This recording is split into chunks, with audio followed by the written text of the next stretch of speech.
Now, where are you from? Let's see, I was born and raised in Columbus, Georgia. Shout out 706. I moved to Fort Stewart when I was young. After that, I spent about 7 to 8 years in Lawton, Oklahoma. I learned a lot there, life. Let's see, spent a couple years, spent mostly high school in Columbus and Phoenix City, Smith Station. I did some college in Jacksonville, Duval, Florida. And ever since then, I've been back and forth between Atlanta and Dallas. Why so many different places? Mainly business. I got different business I like to do, so it means I have to be different places at different times. That was all through your adult life, all those places, or that throughout your childhood and upbringing? Recently, since Jacksonville and up through Dallas and Texas, that's the adulthood. But with when I was a child, it was basically military life. That's what kept me moving. My family was in the military. Family in the military. Dad, mom? Yeah, mom. Now, what was it like for you growing up in all those different places? Can you paint the picture for us? Let's see. You meet a bunch of different type of people, so I mean, it's different experiences. It helped you through life, though. Everything helped you through life. Mistakes, also the achievements. It's mainly different cultures, though. Like, it's a southern culture. As you get up to Oklahoma, it's a different culture. You get out to Dallas, it's a different culture. Everybody got their own type of background everywhere you go in different states. And that's what I appreciate. All that moving, was that tough for you growing up? Not necessarily. I'm real close with my family, especially my brothers and sisters. So it's like whenever it came to friends, I can always count on them. Like, not necessarily, I didn't always have to go outside to just talk to someone. I always had it inside the house, so it wasn't a problem. Looking back, would you say your upbringing was rough? Yeah, certain parts of it. I wouldn't say the whole part, but certain parts of life was rough. What was your roughest moment growing up? It was probably after my mom's divorce from my stepdad. That's when things got rough, but... What happened? She stayed strong. It's just, we had to get back on our feet pretty much. It was just me and my mom and my brother. So that time period, I just had to grow quicker than I wanted to. I see. Now, going to school, what type of student were you in school? Going to school, I was always A and B student, honestly. I never had a problem out of school. I was real active in school as well. I was real active in school, all of the clubs, and I was real popular. I won vice president during high school with the student body, so I was real connected with the student body. Especially music-wise. Music-wise, I was well connected. I used to drop mixtapes during high school, sell them for $1, up to $5. I used to make like $200 a day just from selling mixtapes. $200 a day in high school? Wow, that's better than selling candy. Yeah. It was a pretty good hustle with the support. We had faculty and also the students that were supporting us. So it's like after we get, This is CDs of your music, or yes. CDs of like you copying another CD that's out there? No, it was CDs of our music. Because kids used to do that too back in the day. Yeah, like used to when the make CD mixtapes. burners came out, Mm-hmm. they used to dub the latest albums and stuff, use Napster and LimeWire and sell those and stuff. LimeWire, I remember LimeWire. It's almost like instead of selling candy, you were selling like somebody's album. Okay, yeah, that's a good hustle. But yeah, everything was our product, original. It was in 10th grade, I bought Pro Tools, and I actually turned my whole closet into a studio. We foamed it out. Bought studio foamed and bought a good condenser microphone. And pretty much we bought Pro Tools, the starter edition, and we took it from there, man. We dropped like 3 mixtapes during high school, and each one of them was pretty good. We dropped them hot new hip hop as well. What's the most money you made off of one of those albums? Back in high school, just selling them? Back in high school, just selling. In 1 week, I would say. $200 a day is a lot. I would say probably about 81 a week. $800? Because this is going to different high schools as well. So you had like a street team helping you do this? Honestly, it wasn't a street team. It was about me and about 6 other guys. That's like a street team. You could say that. I guess you could say that. It was more of like a close group of friends that I had at the time. They believed in me, I believed in them, so we just kind of got together Did you split the profits 6 ways, or Yeah, how did of that work? course. Yeah, of course. Anytime we did it, we split it. Now, where were you living when this was all happening? What part of your journey? What area was this? I actually started selling CDs when I was in the 7th grade back in 2007, and that was in Lawton, Oklahoma. But I didn't get like really master my craft like I felt until it was about 2009 when I moved back to Columbus, Georgia. That's when I started selling them in Smith Station High. How many different schools did you attend? Was it a lot? Yeah, it was about 4 schools growing up. 2 different high schools? Yeah, you could say that because I actually have family also in Virginia, so I would spend the summers in Newport News and Hampton sometimes. And I started my 10th grade summer there and started my sophomore year. Sophomore year there. That's when I started back and I moved back to Georgia. That's when I finished off there my high school. Now, you graduated high school. Mm-hmm. You did college too.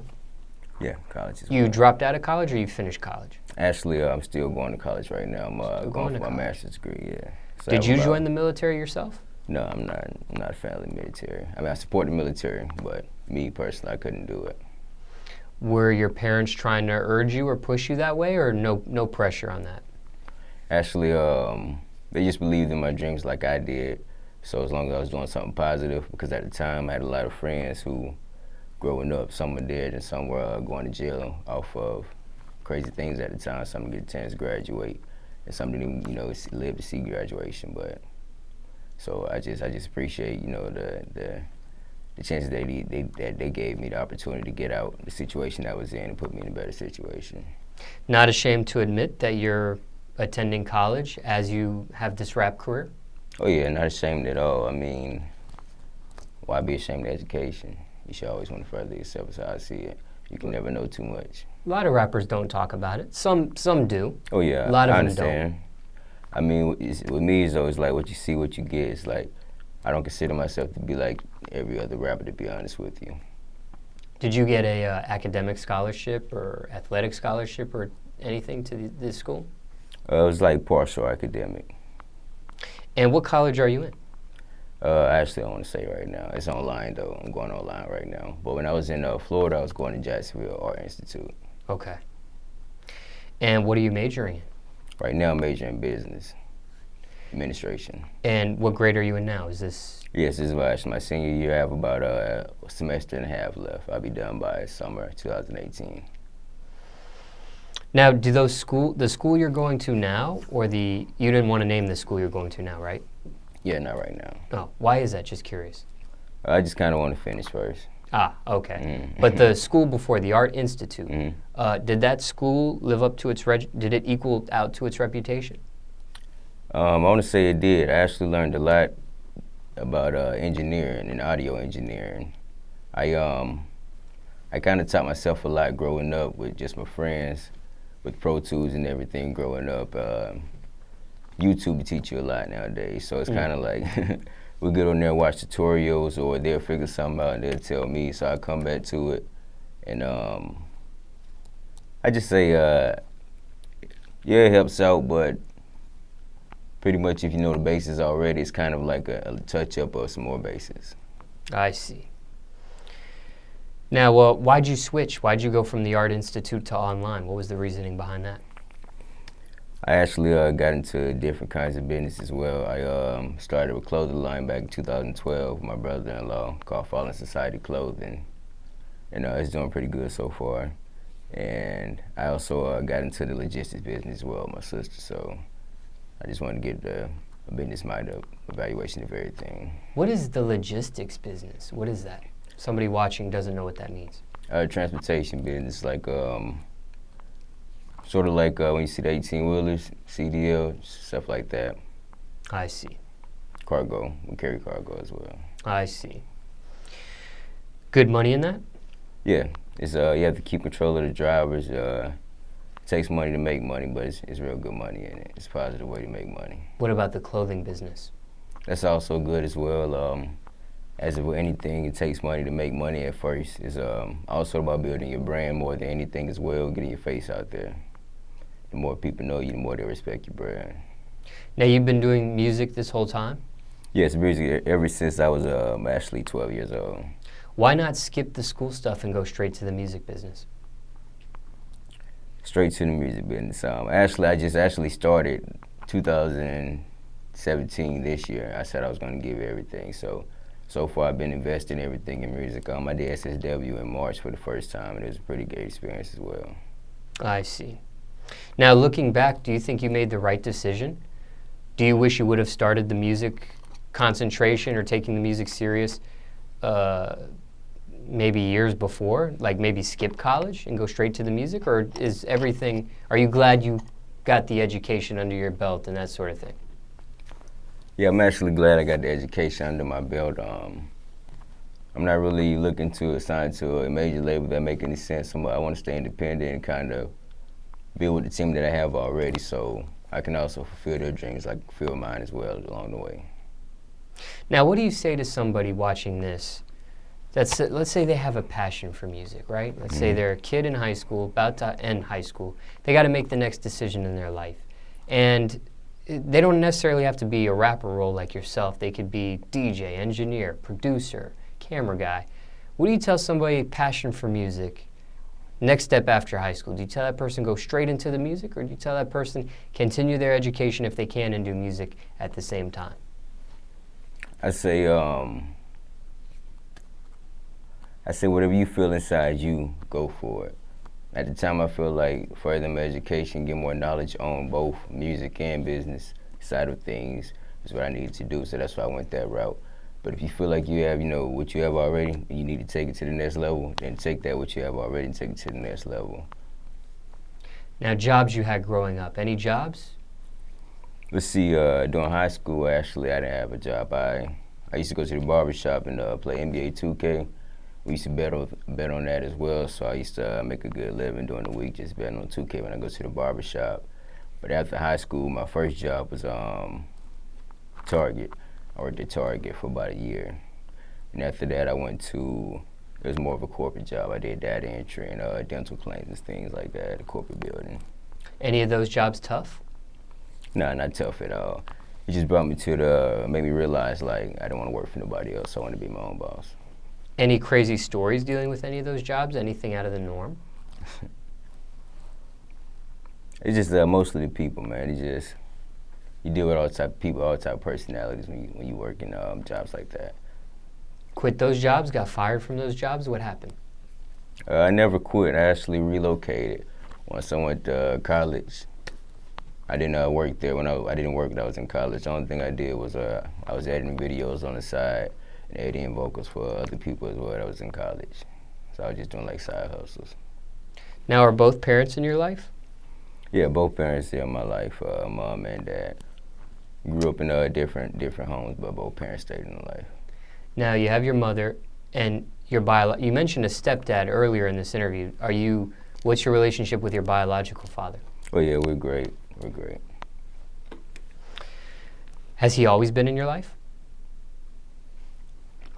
Yeah, whenever I need him, he's always been there. So, I mean, no complaints about that. Okay. I mean, growing up, it was times I didn't understand things, but eventually as I got older, I just grasped things and I understand why, so. How old were you when your parents separated? I was young. I was probably 4. Was too young to remember? Was that hard to deal with? Not really? Yeah, probably too young to remember that age.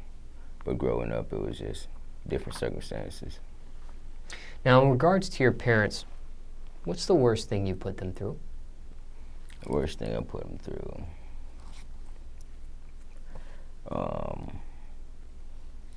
Let's see, she didn't really, my parents,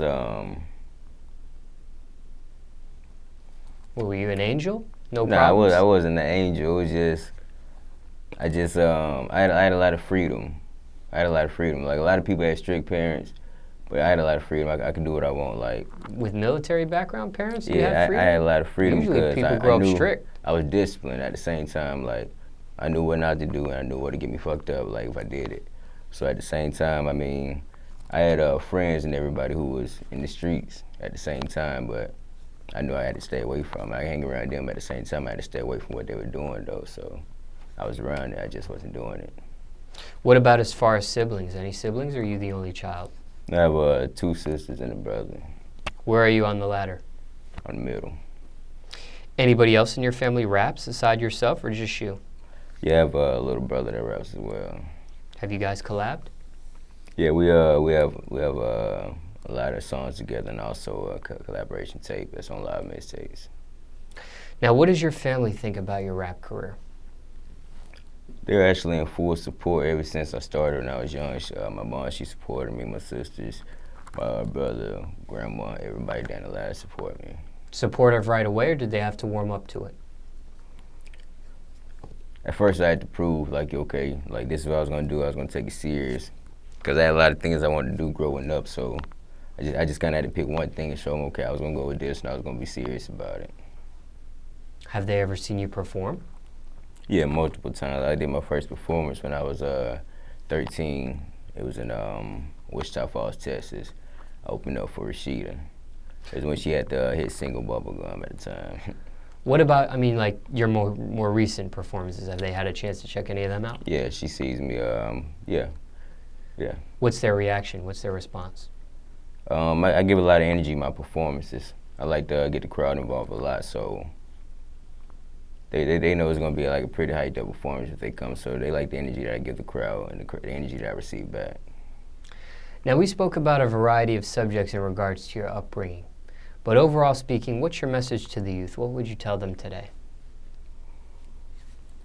I would say don't always believe what you hear, and just be mindful of the people you keep around you, because that make a big impact on your life.